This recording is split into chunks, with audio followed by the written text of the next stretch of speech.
In this video, I will show you exactly how to turn on subtitles or closed captions on Paramount Plus so you can watch movies and TV shows with text.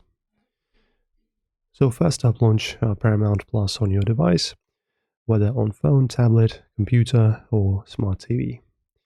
Then you just play a movie, series, or a live event where you want subtitles.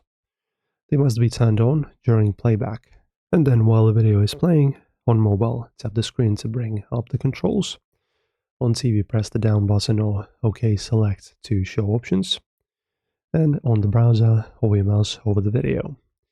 You should see an icon labeled CC, it's subtitles or audio and subtitles. Then you just select CC or subs, choose your language.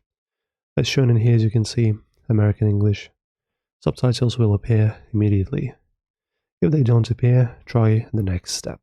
Then, sometimes device settings block captions. On iPhone or iPad, you go to Settings, Accessibility, Subtitles and Captioning, and turn on Closed Captions plus C SDH. On Android, you go to Settings, Accessibility, Captions, and turn on. These settings override app behavior. And that's how you turn on subtitles in Paramount Plus across devices. If you want a guide on how to change subtitle appearance or how to turn on subtitles on specific TVs, let us know. Thanks for watching. I'll see you in the next one.